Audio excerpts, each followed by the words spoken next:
Hello भाई लोग, तो कैसे हैं आप लोग। आज मैं फिर आप लोगों के सामने खड़ा हूँ एक प्यारा सा टॉपिक जिसका नाम है प्रजनन।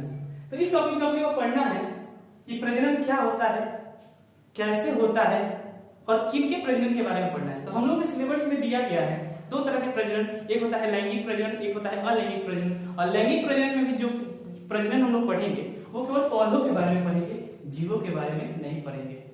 ठीक, तो मन में ख्याली खुलाव करना बंद करो और चलो पढ़ना शुरू करते हैं प्रजनन। तो प्रजनन क्या होता है? तो किसी जीव का अपने ही जैसे संतान को जन्म देने की क्रिया क्या कहलाती है? प्रजनन कहलाती है। ठीक है, प्रजनन मतलब संतान को जन्म देने की क्रिया प्रजनन कहलाती है। लिखना इसका डिफिनेशन कि प्रजनन क्या होता है। किसी जीव का अपने जैसे ही संतान को जन्म देने की क्रिया प्रजनन कहलाती है। प्रजनन कहलाती है। तो कोई जीव जो है वो तो अपने जैसे ही संतान को जन्म देगा, ये तो सोचने वाली बात है। अब कोई डॉग तो बिल्ली को जन्म नहीं ना दे सकता है, बिल्कुल। तो प्रजनन क्या होता है? किसी जीव का अपने ही जैसे संतान को जन्म देना प्रजनन कहलाता है। जैसे एक मनुष्य किसी बेबी चाइल्ड को जन्म देते हैं, एक पौधे से एक पौधा ही निकलता है। आई बात समझ में? एक बिल्ली से बिल्ली ही निकलती है, बिल्ली का ही जन्म होता है। एक डॉग से डॉग का ही जन्म होता है। तो इसी को हम लोग, इस क्रिया को हम लोग क्या कहते हैं? प्रजनन कहते हैं। अब प्रजनन से लाभ क्या है, प्रजनन का महत्व क्या है? ठीक, जनसंख्या वृद्धि करना इसका महत्व है। नहीं, प्रजनन का क्या महत्व है? प्रजनन का महत्व क्या है भाई? प्रजनन का महत्व, तो प्रजनन का महत्व है प्रजनन के कारण वंश परंपरा को कायम रखा जा सकता है। पहला महत्व क्या है? पहला होगा वंश परंपरा को कायम रखना, वंश परंपरा को कायम रखना। फिर वंश की वृद्धि करना, वंश की वृद्धि करना, ये है दूसरा हुआ। तीसरा इसका क्या हो सकता है? तो तीसरा हो सकता है जीवों का संतुलन बनाने में, जीवों का संतुलन बनाने में, जीवों का संतुलन बनाने के लिए भी प्रजनन किया जाता है। अगर जीव का संतुलन बनाने में कैसे? मान लीजिए कि एक केवल डॉग ही प्रजनन कर रहा है, बिल्ली प्रजनन नहीं कर रही है, तो इस पृथ्वी पर केवल डॉग की संख्या बढ़ जाएगी, बिल्ली की संख्या कम हो जाएगी। तो जीव का संतुलन बनाने के लिए भी प्रजनन आवश्यक है। ठीक, तीसरा हो सकता है क्या कि अपने अस्तित्व की रक्षा करने के लिए भी प्रजनन आवश्यक है। तीसरा क्या होगा? तीसरा होगा कि जीवों के अस्तित्व को समाप्त होने से बचाने के लिए प्रजनन आवश्यक है। जीवों के अस्तित्व को समाप्त होने से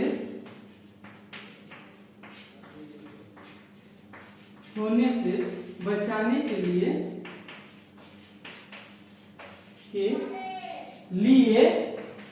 प्रजनन आवश्यक है। प्रजनन आवश्यक है। आएगा समझ में कि प्रजनन का क्या महत्व है? तो ये सब महत्व हुआ वंश परंपरा को कायम रखना, बिल्कुल। दूसरा हुआ वंश वृद्धि करना। तीसरा हुआ जीवों का संतुलन बनाने में।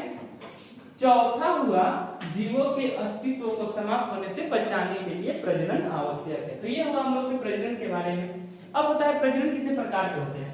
तो प्रजनन होते हैं दो प्रकार के। वो दो प्रकार का प्रजनन क्या क्या है?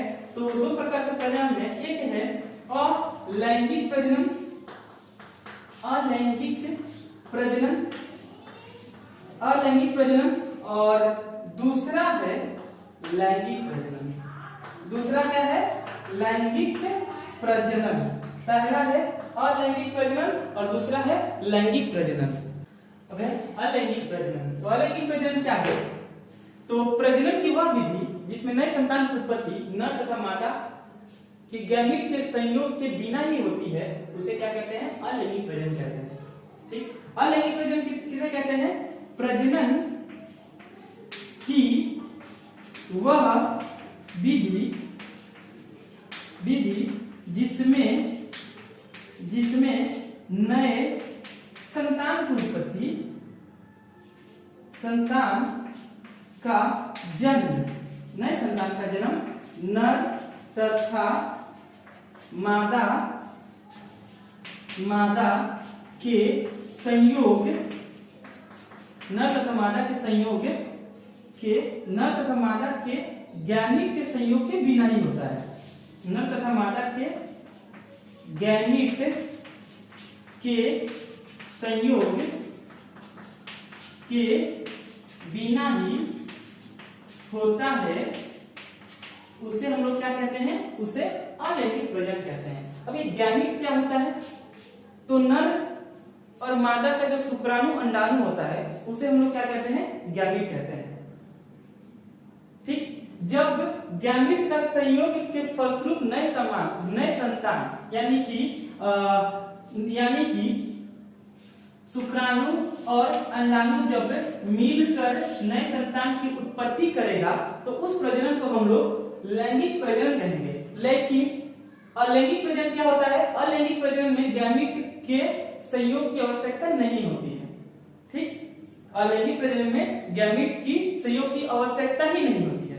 इसमें संतान की उत्पत्ति नर तथा मादा में से किसी एक के होने से ही हो जाएगी। तो अलैंगिक प्रजनन किसे कहते हैं? प्रजनन की वह विधि जिसमें नए संतान का जन्म नर तथा मादा के गैमीट के संयोग के बिना होता है, उसे कौन सा प्रजनन कहते हैं? उसे अलैंगिक प्रजनन कहते हैं। उसे कौन सा प्रजनन कहते हैं? अलैंगिक प्रजनन कहते हैं। ठीक है ना? उसे क्या कहते हैं? अलैंगिक प्रजनन। इसके बाद क्या है? लैंगिक प्रजनन। तो लैंगिक प्रजनन क्या है? किसे कहते हैं लैंगिक प्रजनन? तो लैंगिक प्रजनन की वह विधि जिसमें नए संतान की उत्पत्ति नर तथा मादा के संयोग के फलस्वरूप होती है, संयोग के द्वारा होती है, उसे हम लोग कौन सा प्रजनन कहते हैं? लैंगिक प्रजनन। ठीक, अलैंगिक प्रजनन के बारे में पूरी अच्छी तरह से डिटेल्स में पढ़ते हैं। तो इसको हम इरेज करें, तब तक आप इसको फटाफट मिटा दिए, अपने नोटबुक में लिख दीजिए।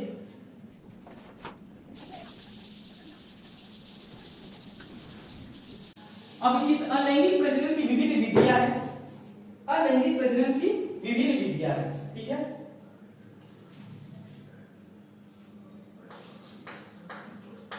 अलैंगिक प्रजनन की निम्नलिखित विधियां हैं।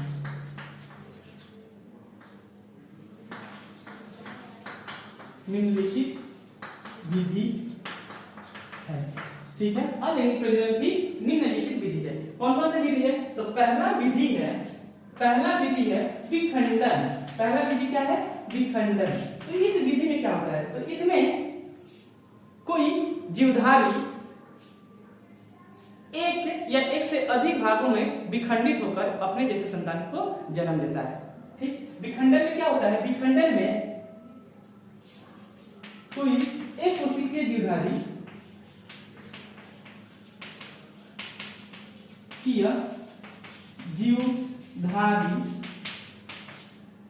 दो या दो से अधिक भागों में विभाजित होकर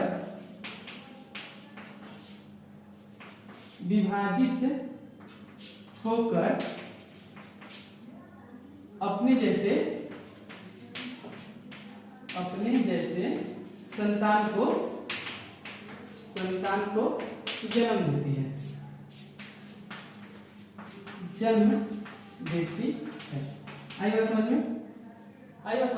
कोई एक जीवधारी है, वह एक के मान लीजिए यही एक जीवधारी है, वह खुद को दो भागों में विभाजित कर लेगा या फिर कभी कभी दो से ज्यादा भागों में विभाजित कर लेगा, इसी को हम लोग क्या कहते हैं, विखंडन कहते हैं। अब ये विखंडन होता है दो प्रकार का, और वो दो प्रकार का विखंडन क्या क्या है, एक है द्विविखंडन, एक है द्विविखंडन,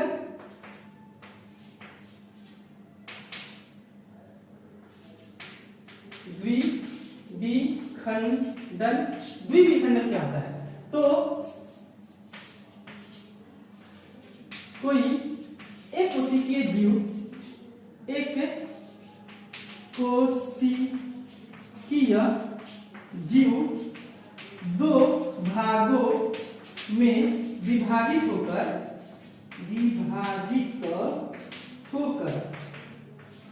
दो भागों में विभाजित होकर नए संतान को जन्म देता है। मतलब एक कोशिकीय जीव का शरीर जो है दो भागों में खुद विभाजित हो जाएगा, और विभाजित होकर प्रत्येक भाग जो है वह ग्रो करने लगेगा। तो ये विभाजन को बहुत से विभाजन कहेंगे, विभाजित होकर नए संतान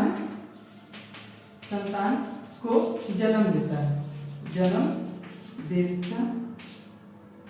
उसे हम लोग क्या कहते हैं, उससे इस विधि को हम लोग क्या कहते हैं, इस विधि को हम लोग कहते हैं द्विविखंडन। तो द्विविखंडन विधि द्वारा कौन कौन से जीवधारी जो है वो प्रजनन करते हैं, द्विविखंडन द्वारा जो जीवधारी प्रजनन करते हैं वह है अमीबा, फिर है युग्मलीना। ये जो प्राणी है द्विविखंडन द्वारा प्रजनन करते हैं। जैसे कि अमीबा की अगर बात करेंगे तो अमीबा जो है अपने शरीर को दो भागों में खंडित कर देगा, और दो भागों में खंडित कर दोनों भाग जो है पूर्ण रूप से वृद्धि करने लगेंगे। इस विखंडन को हम लोग कौन सा विखंडन कहते हैं, इस विखंडन को हम लोग द्विविखंडन कहते हैं। और ये जो द्विविखंडन होता है वो किस क्रिया द्वारा होता है, एमाइटोसिस। द्विविखंडन जो विभाजन होता है वो किस क्रिया द्वारा होता है, एमाइटोसिस विधि द्वारा द्विविखंडन की क्रिया होती है। ठीक, इसके बाद है बहुविखंडन। ठीक, तो इसको आप लोग फटाफट नोट करिए, हम मिटा रहे हैं।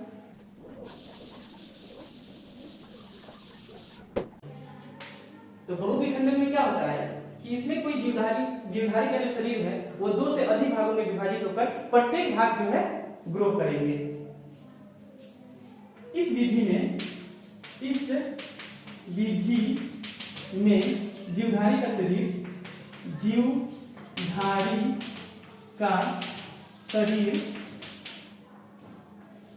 से अधिक भागों में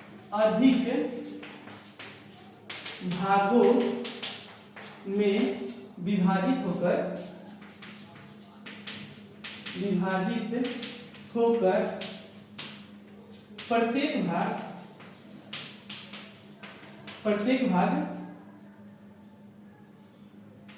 पूर्ण रूप से वृद्धि करने लगते हैं।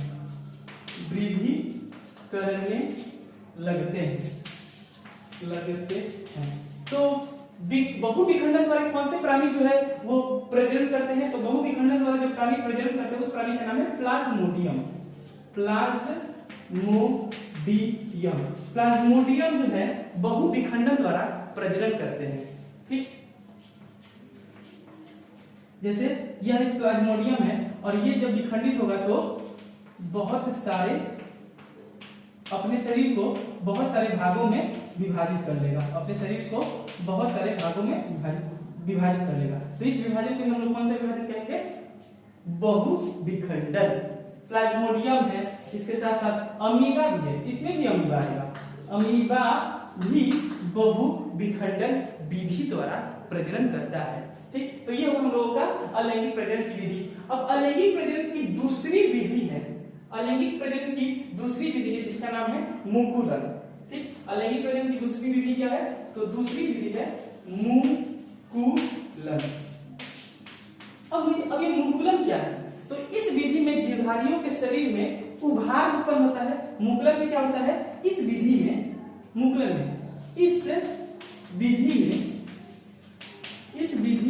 में जीवधारियों के शरीर में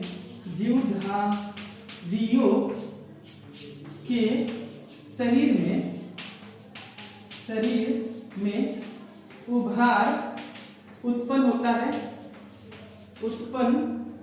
होता है होता है जिसे कली कहते हैं। जिसे क्या कहते हैं? कली कहते हैं। और यह कली धीरे धीरे यानी यह उभार धीरे धीरे बढ़ते जाता है। यह उभार धीरे धीरे बढ़ते जाता है तथा अपने जनक से अलग होकर पूर्ण रूप से वृद्धि करने लगता है।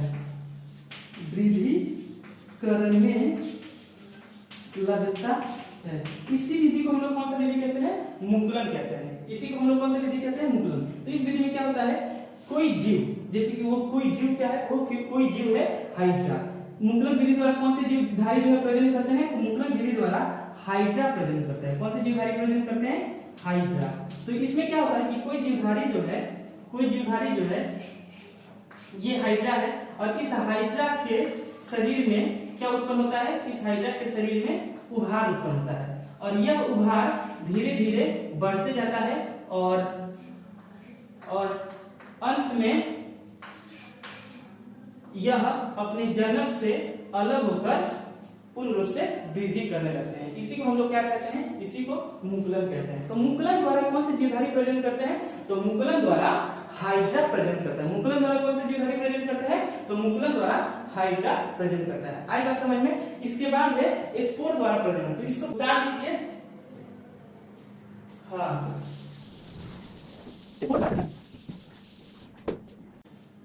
तीसरा विधि है अलैंगिक प्रजनन का। जो तीसरा विधि है वो कौन सा विधि है? स्पोर द्वारा प्रजनन। अब ये स्पोर क्या होता है? तो कुछ ऐसे पौधे होते हैं जो अपने अंदर से स्पोर का निर्माण करते हैं। स्पोर बीज की तरह ही होता है, बीजाणु जिसको हिंदी में बोलते हैं। स्पोर को हिंदी में क्या बोलते हैं? स्पोर को हिंदी में बीजाणु बोलते हैं। बीजाणु। स्पोर को हिंदी में क्या बोलते हैं? स्पोर को हिंदी में बीजाणु बोलते हैं। तो यह कुछ जीवधारी जो है अपने अंदर से क्या उत्पन्न करते हैं? स्पोर उत्पन्न करते हैं और यह स्पोर उचित कंडीशन में भूमि पर गिरकर एक नए पौधे की वृद्धि करता है। ठीक। तो कुछ जीवधारी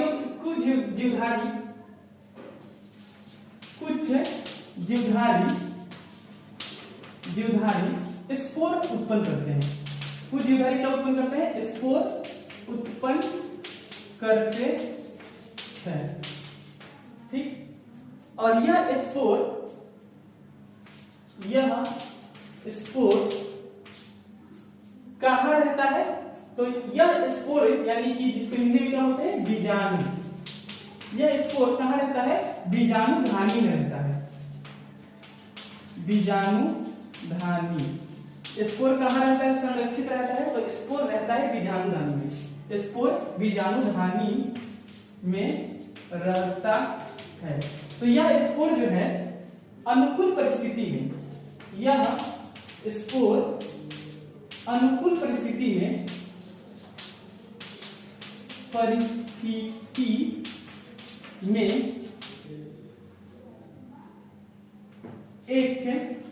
नए पौधे को जन्म देते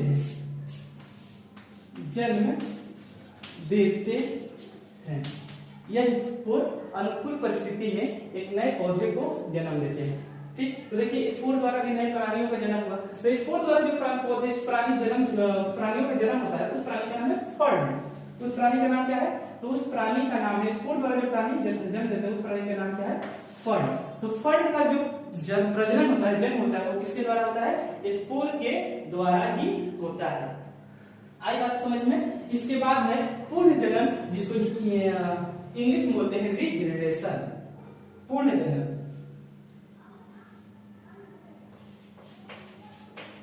पूर्ण जनन इसको इंग्लिश में क्या बोलते हैं? रीजनरेशन। तो पूर्ण जनन क्या होता है? तो कुछ जीवधारी ऐसे होते हैं जिनका शरीर कई खंडों में विभाजित हो जाता है और प्रत्येक खंड पूर्ण रूप से ग्रो करने लगते हैं। उस क्रिया को हम लोग क्या कहते हैं? पुनः जनन कहते हैं। जैसे आप लोग छिपकली आप लोग देखे ही हो, तो छिपकली का अगर हम लोग पूंछ को काट देंगे तो पूंछ जो है दोबारा से ग्रो करने लगता है। इसमें भी यही है, कुछ जीवधारी जो है कई खंडों में विभाजित हो जाते हैं। यहाँ पर लिख रहे हैं कुछ जीवधारी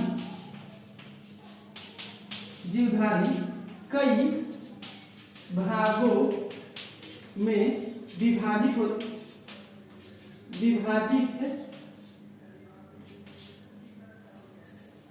विभाजित हो जाता है तथा प्रत्येक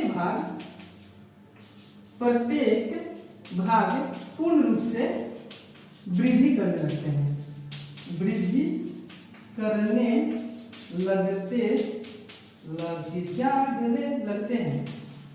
पूर्ण रूप से वृद्धि करने लगते हैं। तो इस विधि को हम लोग क्या कहते हैं? पुनर्जनन। और पुनर्जनन द्वारा जो जीवधारी प्रजनन करते हैं उसका नाम है प्लेनेरिया। पुनर्जनन द्वारा कौन से जीवधारी प्रजनन करते हैं? प्लेनेरिया जो है वो पुनर्जनन द्वारा प्रजनन करते हैं। इसके बाद है स्पाइरोगाइरा। स्पाइरोगाइरा भी जो है वो किस विधि द्वारा प्रजनन करता है? तो स्पाइरोगाइरा भी जो है वो पुनर्जनन द्वारा ही प्रजनन करता है। स्पाइरोगाइरा होगा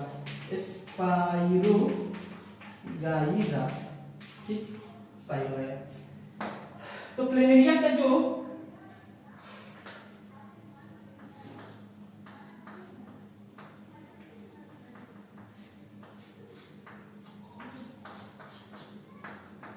मान लीजिए कि ये प्लेनेरिया है, तो ये एक जीवधारी है। ये क्या करेगा? अपने प्रत्येक भाग को, अब इसका प्रत्येक भाग कई खंडों में विभाजित हो जाएगा। मान लीजिए कि सिर जो है इधर से एक भाग में विभाजित हो गया, धड़ जो है एक अलग भाग में विभाजित हो गया, और इसका टेल जो है एक अलग भाग में विभाजित हो गया। और ये प्रत्येक भाग जो है क्या होगा? पूर्ण रूप से ये ग्रो वृद्धि करने लगेंगे, पूर्ण रूप से वृद्धि करने लगेंगे। तो इस तरह से यहाँ पर एक प्लेनेरिया हो गया। ये वाला जो मिडिल वाला भाग है वो ऊपर की तरफ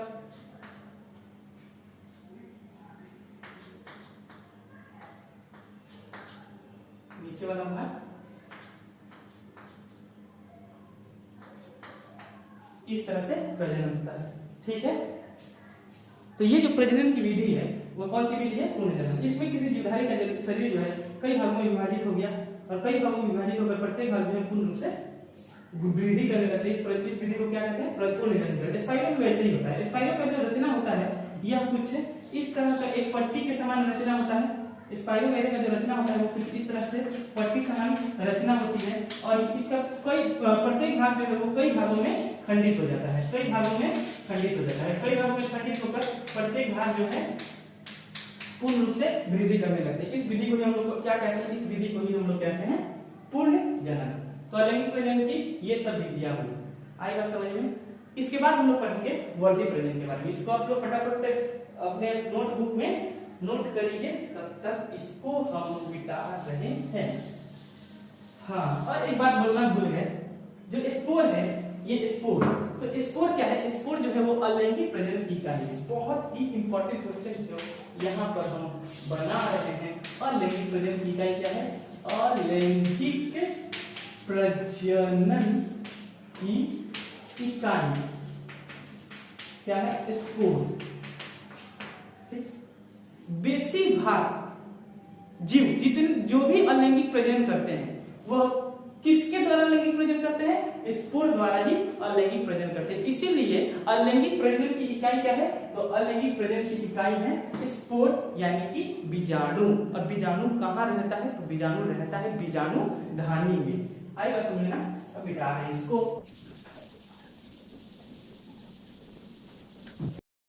तो इसके बाद का टॉपिक है हम लोगों का वर्धी प्रजनन। तो ये वर्धी प्रजनन क्या है? वर्धी प्रजनन, तो पहले तो आप लोगों को ये बता दूं कि जो वर्धी प्रजनन होता है यह केवल किसमें होता है?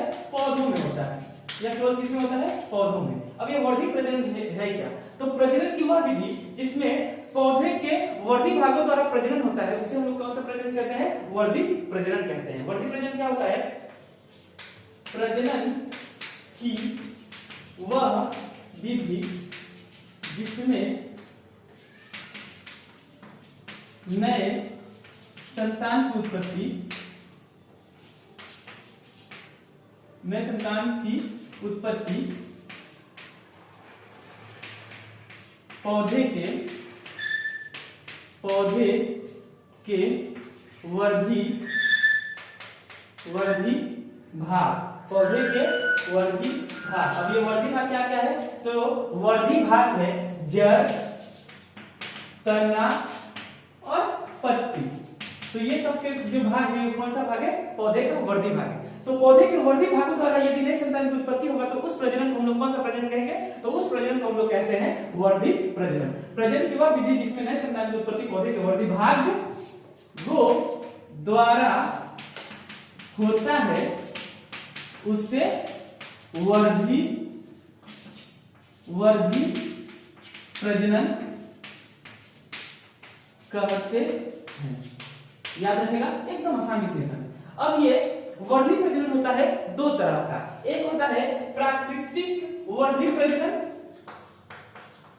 प्राकृतिक वर्धी प्रजनन। अब ये प्राकृतिक वर्धी प्रजनन क्या होता है? एक होता है प्राकृतिक वर्धी प्रजनन और दूसरा होता है कृत्रिम वर्धी प्रजनन। तो ये प्राकृतिक वर्धी प्रजनन क्या होता है? तो प्रजनन की इस प्राकृतिक वर्धी प्रजनन की इस विधि में पौधे का वर्धी भाग स्वयं पौधे से अलग होकर नए संतान की उत्पत्ति करता है, तो उस प्रजनन को हम लोग कहते हैं प्राकृतिक वर्धी प्रजनन। ठीक, प्राकृतिक वर्धी प्रजनन क्या होता है? तो प्रजनन की इस विधि में, प्रजनन वर्धी प्रजनन की इस विधि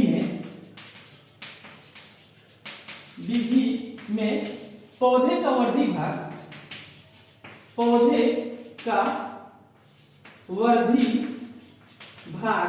स्वयं पौधे से अलग होकर, हम लोग खुद नहीं करते, स्वयं पौधे से अलग होकर, स्वयं पौधे से अलग होकर नए संतान की उत्पत्ति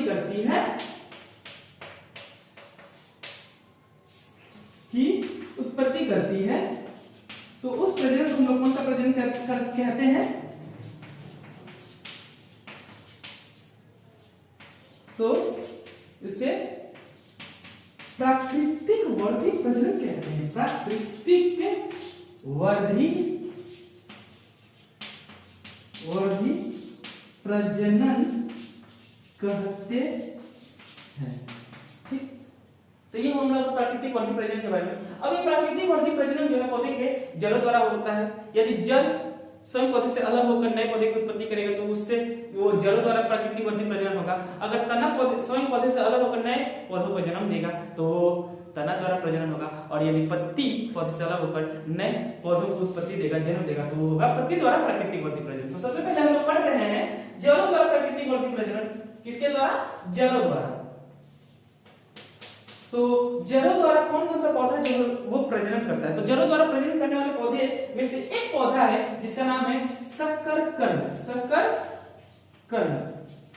शकरकंद, स्वीट पोटैटो जिसको बोलते हैं, जो ठीक है। तो शकरकंद जो है, वो शकरकंद का जो पौधा है वो जड़ों द्वारा प्राकृतिक वर्धी प्रजनन करता है। अब बात करते हैं हम लोग तना द्वारा। तो तना द्वारा प्रजनन करने वाले पौधे हैं तना द्वारा। तो तना द्वारा प्रजनन करने वाले पौधों में एक पौधा है जिसका नाम है आलू। एक पौधा है जिसका नाम क्या है? आलू। आलू जो है वो क्या है? तना है, ना कि जड़ है। ठीक, आलू क्या है? तना है। अच्छा, जड़ और तना में क्या अंतर है? जो चीज जमीन के अंदर रहता है वह जड़ कहलाता है। इसको हम लोग बचपन में पढ़ चुके हैं। लेकिन सब हर पीला चीज सोना नहीं होता, उसी तरह से जो जमीन में होता है वो हमेशा जड़ ही नहीं होता। जड़ होने के लिए कंडीशन होना चाहिए, जो जड़ होता है उसके अंदर से रूट हेयर निकला रहता है। अगर हम बात करेंगे एक जड़ जिसका नाम है गाजर, नाम से ही, नाम नहीं है गाजर, तो वो जड़ होगा ही। ठीक, अगर हम बात करेंगे गाजर का,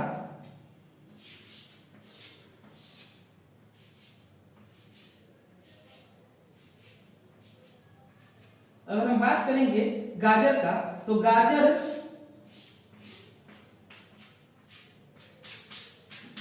कुछ इस तरह से दिखता है, इतना प्यारा सा ड्राइंग। ठीक, तो जो जड़ होते हैं उसमें क्या रहता है? रूट हेयर रहता है।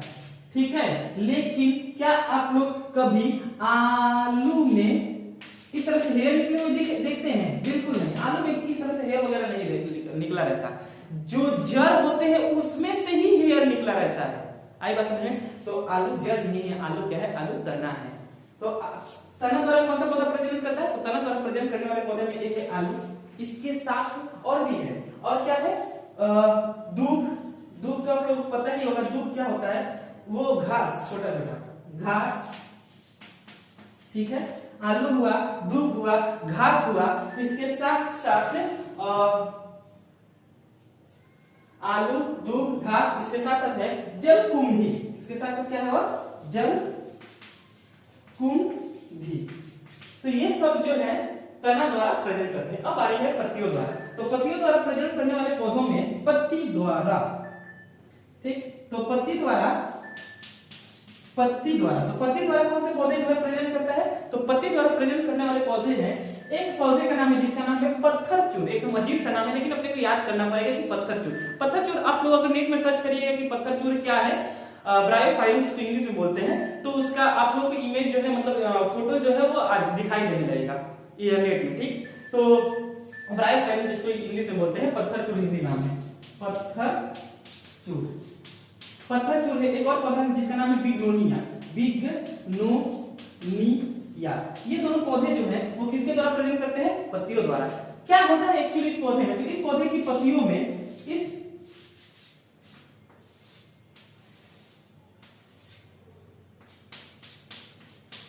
इस पौधे की पत्तियों में इस तरह का कुछ कली निकला रहता है। इस तरह इस प्रकार के पौधे की पत्तियों में क्या निकला रहता है? कुछ कली टाइप रचना निकली रहती है। और ये जब पौधा जमीन के ऊपर गिरता है तो ये उन पत्तियों से नए पौधे का उत्पत्ति होता है, नए पौधे का जन्म होता है। तो ये हुआ हम लोग के प्राकृतिक वर्ती प्रजनन के बारे में। तो जड़ द्वारा कौन सा पौधा प्रजनन करता है? शकरकंद हुआ, स्वीट पोटैटो, जो सिर्फ को बहुत ज्यादा पसंद है, ठीक। इसके बाद तना, आलू, दूब, घास, जलकुंभी।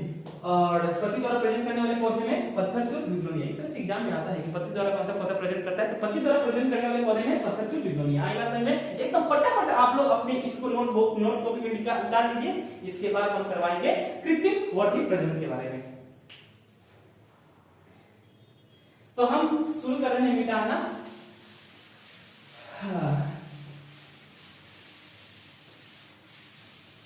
धोते जाओ, धोते जाओ, धोते जाओ, धोते जाओ, ये नाम पर मिटाते जाओ, मिटाते जाओ, मिटाते जाओ, इस तरह। हाँ, इसके बाद है कृत्रिम वर्धी प्रजनन। कृत्रिम वर्धी प्रजनन। प्राकृतिक वर्धी प्रजनन में क्या हो रहा था कि पौधे का वर्धी भाग स्वयं पौधे से अलग होकर नए संतान की उत्पत्ति कर रहा था, नए संतान को जन्म दे रहा था। तो उस तरह के प्रजनन को हम लोग कहते हैं कृत्रिम प्राकृतिक वर्धी प्रजनन। लेकिन कृत्रिम वर्धी प्रजनन क्या होता है? तो इस प्रजनन में, प्रजनन की इस विधि में पौधे के वर्धी भाग को कृत्रिम विधि द्वारा अलग कर नए संतान की उत्पत्ति किया जाता है। तो उस तरह के प्रजनन को हम लोग कहते हैं कृत्रिम वर्धी प्रजनन। लिख रहे हैं यहाँ पर डिफिनेशन एकदम आसानी से। कृत्रिम वर्धी प्रजनन क्या होता है? तो प्रजनन की इस विधि में, प्रजनन की इस विधि में पौधे के वर्धी भागों को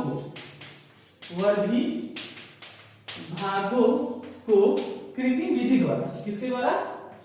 कृत्रिम विधि द्वारा पौधों से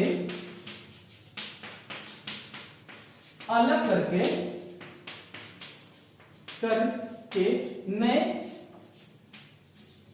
नए पौधों को उगाया जाता है।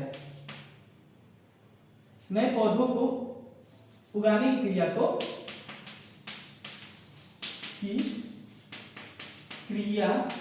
को प्राकृतिक वर्धी प्रजनन कहते हैं।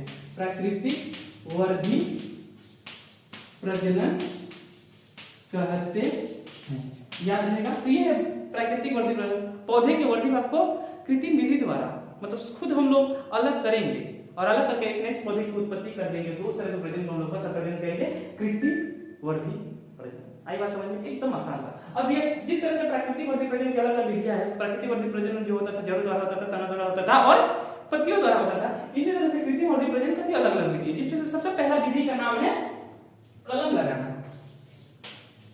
कलम लगाना, कलम लगाना क्या होता है? कलम को लगा देना, पौधा हो जाएगा ऐसा कैसा, ऐसा नहीं चलेगा। तो कलम लगाना क्या होता है?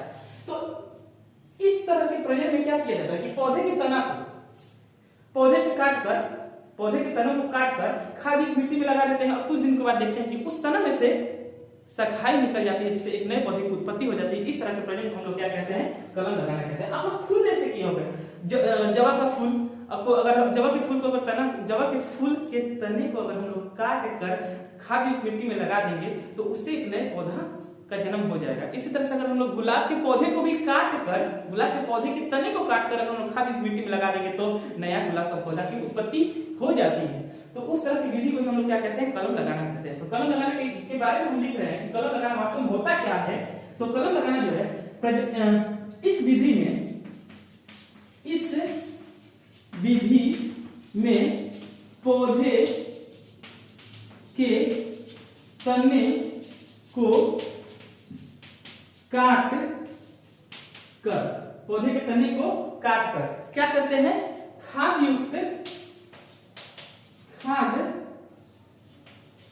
पौधे के तने को काटकर खाद युक्त मिट्टी में डाल देने से, मिट्टी में गाड़ देने से,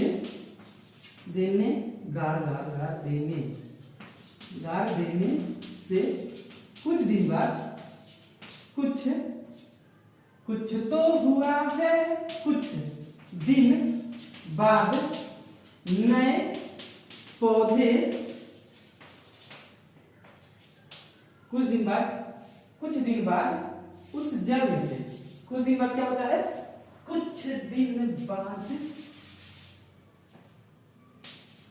उस तने से नए शाखाएं निकल आती है। तो इस विधि को हम लोग क्या कहते हैं? आती है। इस विधि को कलम लगाना कहते हैं। हाँ, कलम लगाना कहते हैं। ठीक है, कहते हैं। कलम लगाना विधि द्वारा किस पौधे को उगाया जाता है? तो इसमें उगाया जाता है, जैसे कि कौन कौन से पौधे को उगाया जाता है? तो इसमें उगाया जाता है जवा, अड़हुल जिसको बोलते हैं, फिर गुलाब।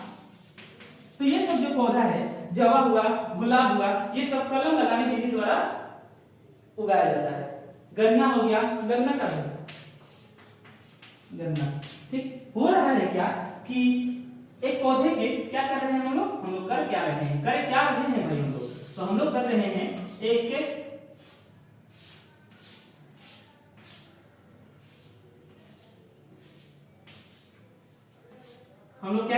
एक पौधे के तना को काट कर, क्या कर रहे हैं? एक खाद युक्त मिट्टी में गाड़ दे रहे हैं और कुछ दिन के बाद देखते हैं क्या कि उससे तना से नई शाखाएं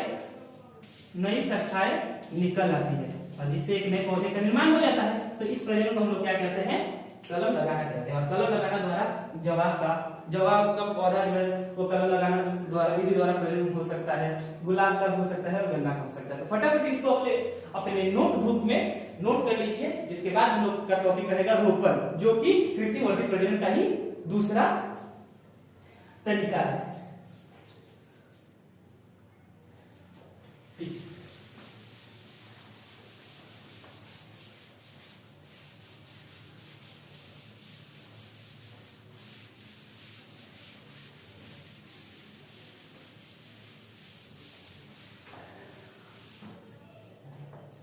इसके बाद क्या है? इसके बाद है रोपण।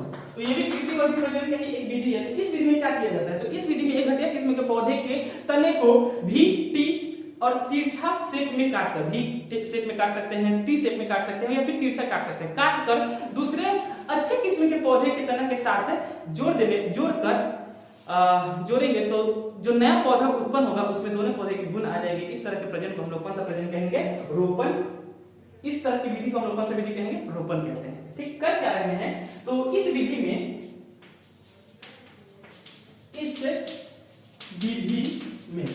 ठीक, मान लीजिए कि हमारे पास दो आम है, एक आम है मालदा आम और एक आम है लंगड़ा आम। ठीक, दो आम है, एक आम है मालदा आम और एक आम है लंगड़ा आम, और अपने को ऐसा आम खाना है जिसमें मालदा का भी गुण हो और लंगड़ा का भी गुण हो। तो हम लोग क्या करेंगे, मालदा आम के तने को भीटी और तिरछा शेप में काटकर लंगड़े आम के तने के साथ अगर हम लोग अच्छे से जोड़ देंगे, और जोड़ने का तरीका क्या होता है, जिस जगह पर हम लोग दोनों तने को जोड़ रहे हैं उस जोड़ पर खाद लपेटेंगे और उस खाद को एक अच्छे से कपड़े से बांध देंगे। कुछ दिन के बाद कुछ दिनों बाद अगर देखेंगे कि उन दोनों तनों का जाइलम और फ्लोएम तक एक दूसरे के साथ मिल गया है, तो उस मिल जाने के फलस्वरूप एक नए पौधे की उत्पत्ति हो जाती है, और जो नए पौधे की उत्पत्ति होगा उसमें लंगड़ा आम का भी गुण होगा और मालदा आम का भी गुण होगा। तो इस विधि को हम लोग क्या कहते हैं, इस विधि को हम लोग कहते हैं रोपण।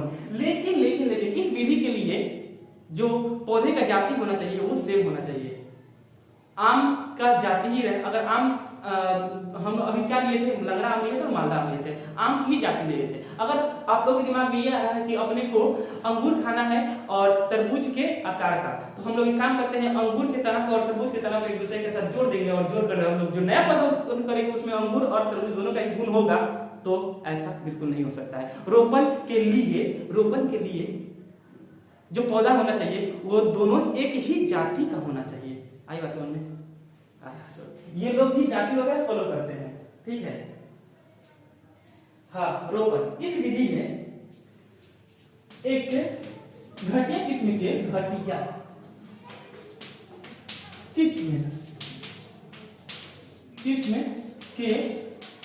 पौधे को कैसे काटेंगे, पौधे को भी शेप में, टी शेप में या तिरछा काट कर दूसरे किस्म के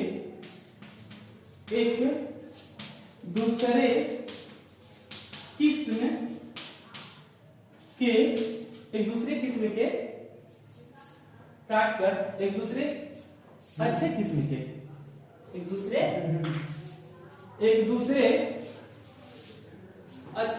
के अच्छे किस्म के पौधे के तने के साथ जोड़कर उस जोड़ पर खाद युक्त मिट्टी लगाकर एक कपड़े से अच्छे से बांध देने पर जो नए पौधे की उत्पत्ति होगी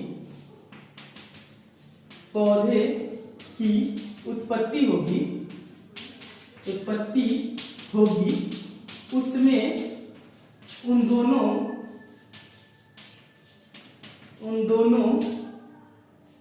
के गुण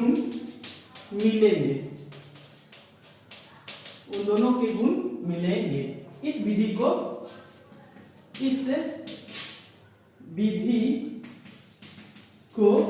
रोपण कहते हैं। इस विधि को क्या कहते हैं बेटा, रोपण। इस विधि को रोपण कहते हैं। ठीक है, इस विधि को क्या कहते हैं, इस विधि को रोपण कहते हैं। तो रोपण द्वारा कौन कौन से पौधे का प्रजनन हो सकता है, तो रोपण द्वारा प्रजनन करने वाले पौधों में है आम है, लीची के पौधे। कौन कौन सा, जैसे कि आप लोग एग्जांपल दिए थे भाई, आम का पौधा रोपण द्वारा प्रजनन हो सकता है। फिर लीची, किसको लीची पसंद है भाई लोग? हाँ, ठीक। तो आम, लीची जो पौधे हैं वो रोपण विधि द्वारा प्रजनन कर सकते हैं। आई बात समझ में? क्या होता है, क्या बोले हैं कि पौधे के तना को, ये पौधे का तना, और इस तना को हम लोग भी शेप में काट सकते हैं। ठीक, भी शेप में काट कर या फिर टी शेप में काट कर, पौधा के तना को भी शेप में काट कर या फिर टी शेप में काट कर या फिर पौधे के तना को तिरछा काट कर एक दूसरे तना के साथ जोड़ देने पर, एक दूसरा तना के साथ जोड़ देने पर, एक दूसरे तना के साथ जोड़ देने पर, यहाँ पर एक दूसरा कलर यूज करेंगे तो ज्यादा बेहतर होगा।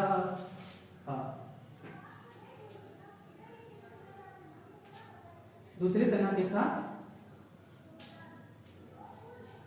जोड़ देने पर, और जहां पर जोड़ रहे हैं वहां पर खाद युक्त मिट्टी लगाकर कपड़ा से बांध देने से जो नया पौधा उत्पन्न होगा, उस पौधे में उन दोनों पौधों का गुण उत्पन्न होगा, गुण आ जाएगा, उसको हम लोग क्या कहेंगे? रोपण। हाँ, जोड़ रहे हैं, मेहंदी प्यार वाली हाथों में लगाओगी। चलो हो गया। तो ये विधि को हम लोग का क्या? रोपण। आई बात समझ में ना? क्या किए हैं भाई? क्या किए? एक पौधा के तना को भीटी और तिरछा शेप में काट कर एक दूसरे पौधे के तना के साथ जोड़कर खाद युक्त मिट्टी और गीला कपड़ा से, भीगा हुआ कपड़ा से अच्छे से बांध देते हैं, और कुछ दिन के बाद देखते हैं कि उससे एक नए पौधे की उत्पत्ति हो जाती है, और जिस नए पौधे की उत्पत्ति होती है उसमें उन दोनों पौधे का गुण रहता है। इस विधि को हम लोग क्या कहते हैं? रोपण कहते हैं। आई बात समझ में? तो ये होगा हम लोग का कृषि प्रजनन का दूसरा विधि। इसके बाद है हम लोग का माइक्रो प्रोपागेशन, जो कि हम अभी बताएंगे। इसको फटाफट आप लोग अपने प्यारे प्यारे हैंड राइटिंग से उतार लीजिए अपनी नोटबुक में, ठीक है?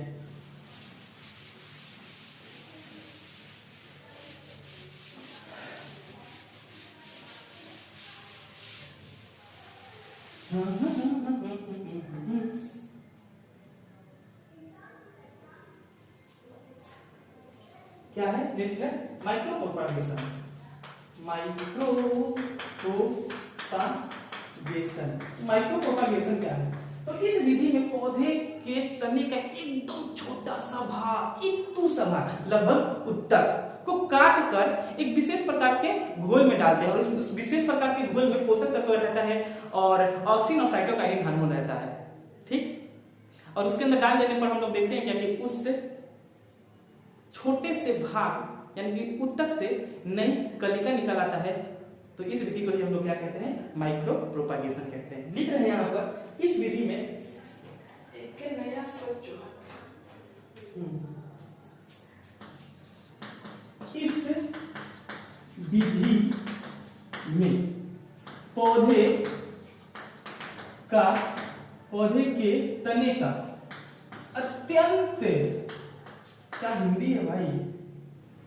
अत्यंत सूक्ष्म भाग,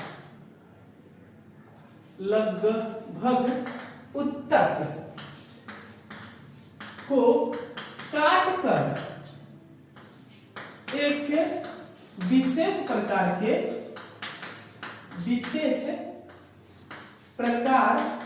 के घोल में डालने पर, विशेष प्रकार के घोल में, जिस घोल के अंदर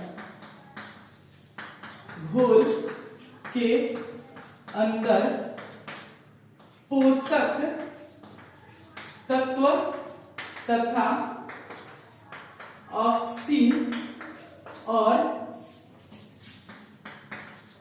साइटोकाइनिन हार्मोन, ये सब ऑक्सीन हार्मोन हुआ, साइटोकाइनिन हार्मोन हुआ, ये दोनों पादप हार्मोन है, ठीक है? ऑक्सीन और साइटोकाइनिन हार्मोन होता है। उसके अंदर उस घोल के अंदर डाल देने पर उस छोटे से भाग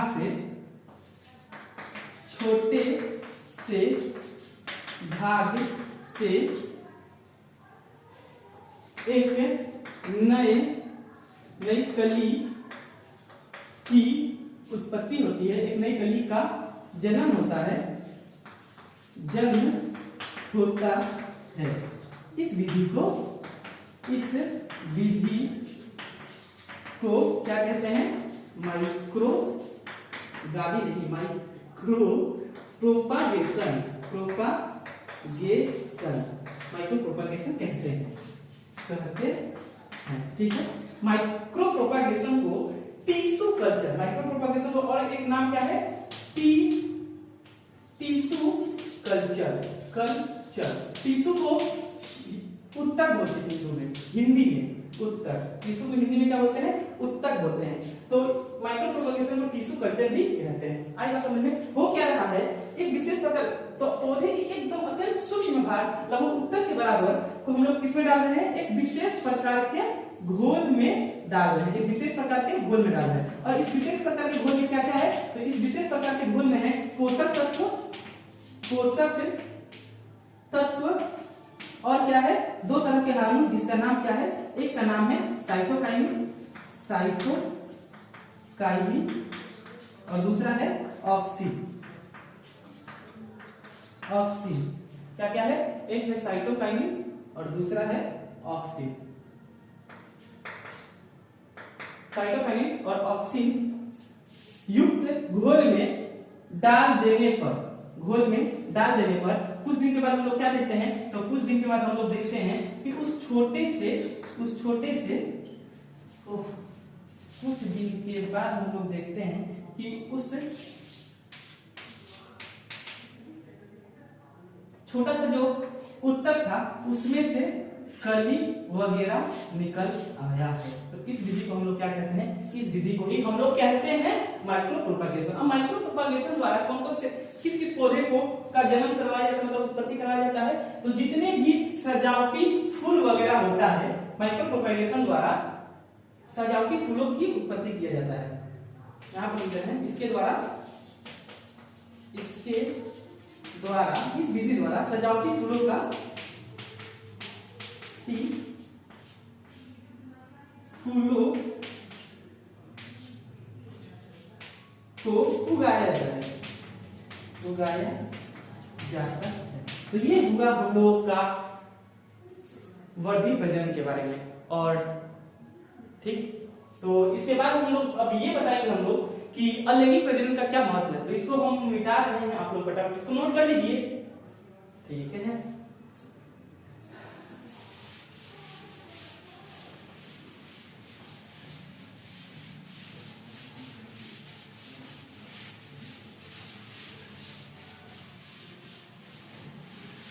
इसके बाद क्या है, तो इसके बाद है अलैंगिक प्रजनन का महत्व।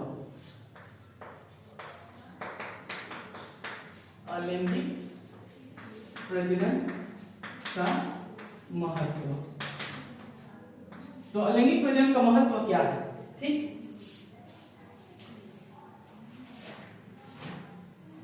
हाँ, तो इसका पहला महत्व है कि एक ही साथ अनेक जीवों की उत्पत्ति हो सकती है,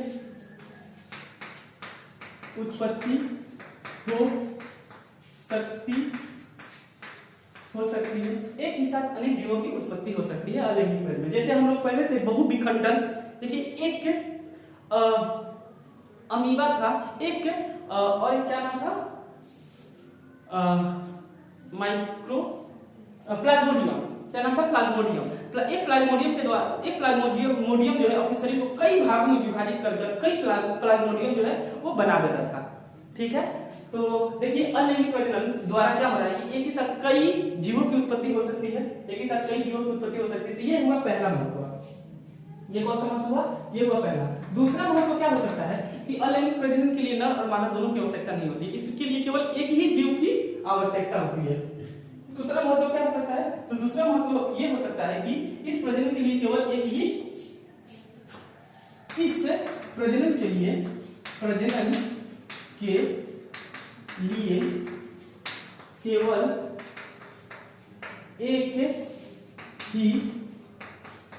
जीव की उत्पत्ति हो सकती है।